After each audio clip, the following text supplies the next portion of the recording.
കേരളത്തിന്റെ പൊതുഗതാഗത ചരിത്രത്തിലും സാമൂഹിക ശാക്തീകരണ പ്രക്രിയയിലും സുവർണ അക്ഷരങ്ങളാൽ രേഖപ്പെടുത്തേണ്ട ഒരു സുപ്രധാന ദിവസത്തിനാണ് ഇന്ന് നമ്മുടെ നാട് സാക്ഷ്യം വഹിച്ചിരിക്കുന്നത്. കേരളത്തിലെ കോടിക്കണക്കിന് വരുന്ന വനിതകൾക്കും അതോടൊപ്പം തന്നെ പാർശ്വവൽക്കരിക്കപ്പെട്ട ട്രാൻസ്ജെൻഡർ സമൂഹത്തിനും വലിയ രീതിയിൽ തുണയാകുന്ന വിപ്ലവകരമായൊരു യാത്രാ പദ്ധതിക്ക് ഇന്ന് സംസ്ഥാനത്ത് ഔദ്യോഗികമായി തുടക്കമായിരിക്കുകയാണ്. ഇന്ന് രാവിലെ കൃത്യം 9 മണിക്ക് തിരുവനന്തപുരം തമ്പാനൂർ KSRTC സെൻട്രൽ കോംപ്ലക്സിൽ വെച്ച് നടന്ന പ്രൗഢഗംഭീരമായ ചടങ്ങിൽ മുഖ്യമന്ത്രി VD സതീശൻ ഈ പദ്ധതി നാടിന് സമർപ്പിച്ചു. ഭരണകൂടത്തിന്റെ ഏറ്റവും പ്രഖ്യാപിതമായ ഈ ജനക്ഷേമ പദ്ധതിയുടെ സംസ്ഥാനതല ഉദ്ഘാടനം തിരുവനന്തപുരം തമ്പാനൂർ KSRTC സെൻട്രൽ കോംപ്ലക്സിൽ വെച്ച് മുഖ്യമന്ത്രി VD സതീശൻ നിർവഹിച്ചു. ഉദ്ഘാടന ബസ്സിൽ അദ്ദേഹം തന്നെ നേരിട്ട് ഡബിൾ ബെൽ അടിച്ചാണ് യാത്രാ പദ്ധതിക്ക് ഔദ്യോഗികമായി പച്ചക്കൊടി വീശിയത്.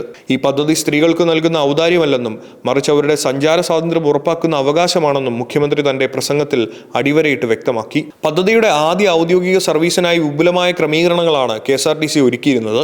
തിരുവനന്തപുരം പാപ്പനംകോട് ഡിപ്പോയുടെ ബസ്സിലാണ് തമ്പാനൂർ മുതൽ പെരുമാതുറ വരെ പ്രിയദർശിനി പദ്ധതിയുടെ ഉദ്ഘാടന യാത്ര സംഘടിപ്പിച്ചത്. മുഖ്യമന്ത്രിയും മന്ത്രിമാരും ഉൾപ്പെടുന്ന ഔദ്യോഗിക സംഘം തമ്പാനൂരിൽ നിന്നും കയറി സെക്രട്ടേറിയറ്റ് വരെ ഈ ബസ്സിൽ യാത്രക്കാരായി സഞ്ചരിച്ചു. മുഖ്യമന്ത്രിയെ കൂടാതെ വിവിധ വകുപ്പ് മന്ത്രിമാരും ഉന്നത ഉദ്യോഗസ്ഥരും ഉൾപ്പെടെ ആകെ 20 VIP-കളാണ് ഈ ചരിത്രപ്രധാനമായ ആദ്യ യാത്രയുടെ ഭാഗമായത്. പൂർണ്ണമായും സ്ത്രീ ശാക്തീകരണത്തിന്റെ സന്ദേശം വിളിച്ചോതുന്നതായിരുന്നു ഉദ്ഘാടന ബസ്സിന്റെ അന്തരീക്ഷം. KSRTCയിലെ ആദ്യ വനിതാ ഡ്രൈവറായ പേരാമ്പൂർ ഡിപ്പോയിലെ VP ഷീലയായിരുന്നു ഉദ്ഘാടന സർവീസിന്റെ മുഖ്യ സാരഥി.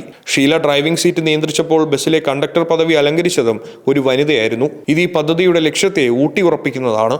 തിരുവനന്തപുരത്തിന് പുറമെ മറ്റു ജില്ലകളിലും വലിയ ആഘോഷത്തോടെയാണ് പദ്ധതിയെ വരവേറ്റത്. തൃശൂരിൽ വെച്ച് ആഭ്യന്തരമന്ത്രി രമേശ് ചെന്നിത്തല പ്രിയദർശിനി പദ്ധതിയുടെ ജില്ലാതല ഉദ്ഘാടനം നിർവഹിച്ച് ആദ്യ സർവീസ് പച്ചക്കൊടി കാണിച്ചു. സംസ്ഥാനത്ത് പ്രിയദർശിനി പദ്ധതി ഔദ്യോഗികമായി നിലവിൽ വന്നതോടെ ഏതെല്ലാം ബസ്സുകളിലാണ് സ്ത്രീകൾക്ക് സൗജന്യമായി യാത്ര ചെയ്യാൻ സാധിക്കുക എന്നതിനെക്കുറിച്ച് യാത്രക്കാർക്കിടയിൽ വലിയ ചർച്ചകളാണ് നടക്കുന്നത്. KSRTCയുടെ എല്ലാ ഓർഡിനറി സർവീസുകളെയും ഉൾപ്പെടുത്തിക്കൊണ്ട് കൃത്യമായ മാനദണ്ഡങ്ങളാണ് അധികൃതർ ഇപ്പോൾ പുറത്തുവിട്ടിരിക്കുന്നത്.